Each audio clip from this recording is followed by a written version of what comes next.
নমস্কার বন্ধুরা, শুভলয় রান্নার ঘরে আপনাদের স্বাগত। আজ বানাবো আমি ডিমের অমলেটের ঝাল।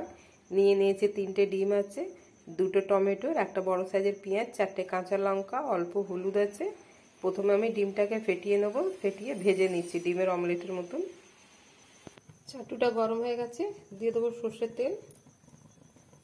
তেলটা গরম হয়ে গেছে, দিয়ে দিলাম ডিম। ডিমটা আমি দুবারে ভাজবো, হাফ দিয়েছি, হাফ পরে ভাজবো।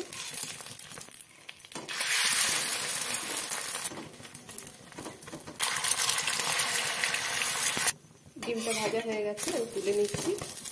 দিয়ে দিলাম সর্ষের তেল, ফোড়নে দেবো তেজপাতা, দেবো কেটে রাখা পেঁয়াজ, দেবো স্বাদ মতো লবণ, চেরা কাঁচা লঙ্কা, দিয়ে দিলাম টমেটো, দেবো আন্দাজ মতন হলুদ। টমেটোটাকে ভালো করে গলিয়ে নিতে হবে।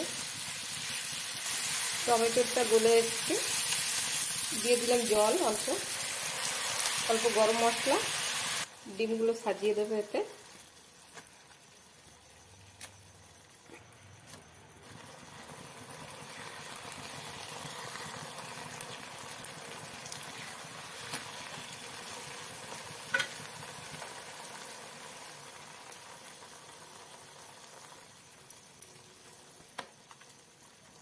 ডিমের ঝালের রেসিপিটা হয়ে গেছে, আমি নামিয়ে নিচ্ছি।